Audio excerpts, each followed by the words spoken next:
There are nearly 25 million unemployed in Europe, of whom more than 17 million are in Eurozone. 1 in 5 young people in the EU cannot find a job. That is nearly 5 million youngsters. In some countries, the rate of youth unemployment exceeds 40%. I'm with Guy Ryder, the newly elected director of the United Nations International Labour Organization, ILO. Mr. Ryder, in your inaugural speech in May, you said, and I quote, "It's a tremendous opportunity in the middle of this global crisis to make a difference to the lives of millions of people." Now, how do you intend to do that? Well, you've described the drama of the European unemployment crisis, and I really believe it is dramatic. What I said in my inaugural speech was that the ILO, if it is to be a success, has to touch the lives of these people. We can do it in very different ways. We can do it through working with the ILO's own member states. It's a world organization with 185 member governments. We can do it through them. We can do it through cooperation activities, technical cooperation, in a variety of ways. We can do it by trying to influence the international policy agenda so that we get back into the world economy, growth and job creation, which is so badly missing at the moment. I think the ILO's got a role in all of these areas, and I intend to do my best to make sure that we fulfill that role.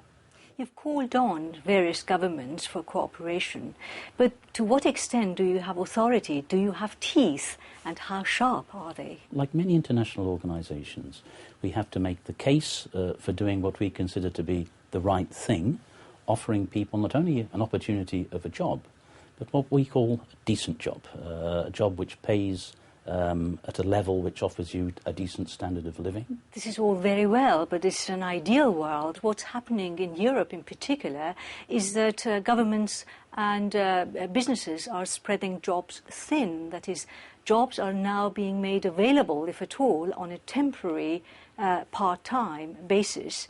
But that creates not only uncertainty, insecurity, but also social unrest and eventual poverty. How are you going to address that particular problem? Jobs are not available, but of this nature. You're quite right to point not only to the number of jobs that we need to create, but to their quality.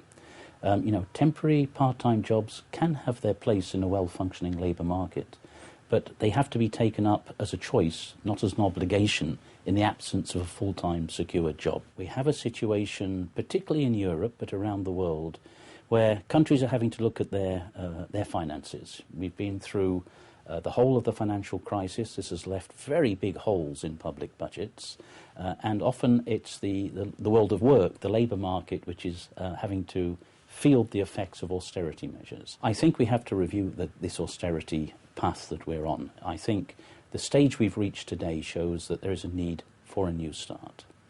Secondly, we have to prepare people for the world of work. We have to look at skills development for young people. We need specifically targeted plans. I would call for a universal youth guarantee that says that any young person in that situation will be offered either a job experience or further training when they leave school. That's very logical, but the fact of the matter is that we are in a recession.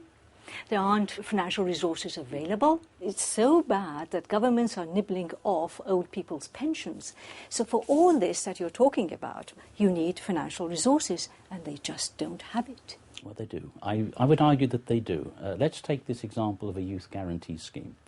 It actually is a relatively cheap option for governments. Our estimates are that for 0.5% of overall government spending, you can provide a youth guarantee scheme for all young people of this nature. It's not that expensive. You put your hand in your pocket. Past experience in countries like Sweden, countries like Finland, shows that these schemes are successful. They pay for themselves very, very quickly.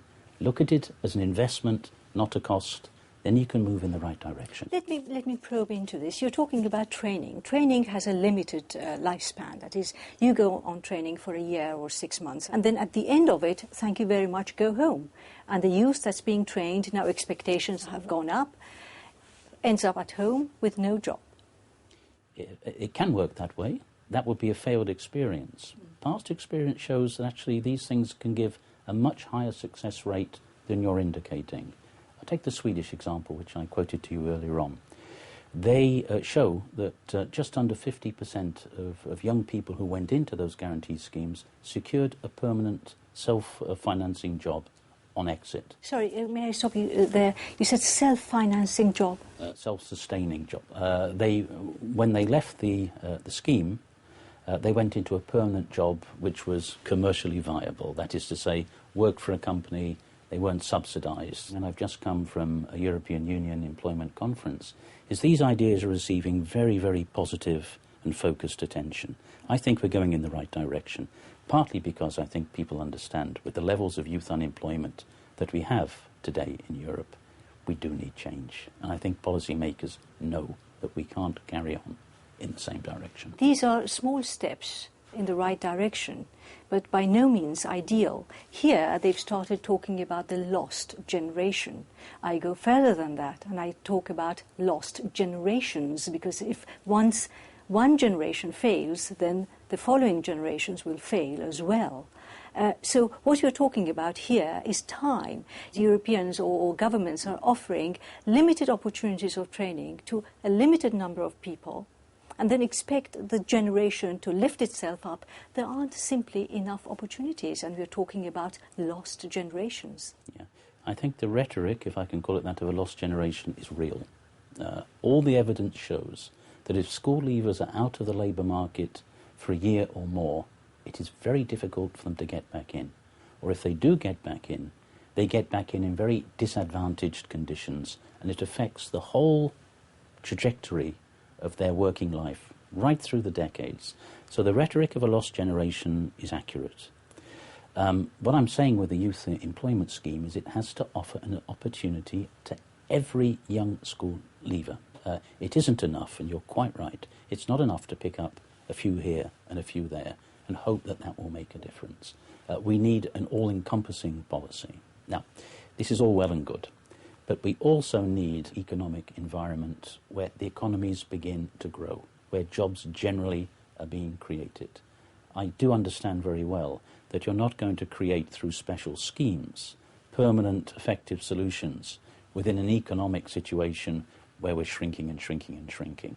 So you need a favourable environment, but within that favourable environment, and honestly we don't have it today. The ideal situation that you described will take time to arrive. How do you see the future? It will take some time to get to where we need to be, which is to restore high levels of employment in Europe. It will take a long time. But we can't, that doesn't mean we should delay beginning. The Chinese say a long journey starts with one step. That first step has to be taken today. And in the employment conference in which I have come, we got extremely strong messages, political messages, from the top level of the European Union's leaders. European politicians understand the situation is urgent, the situation is dramatic, and action has to start now. So there is no time to lose, even if the results will take time to come through. Guy Ryder, thank you. Thank you.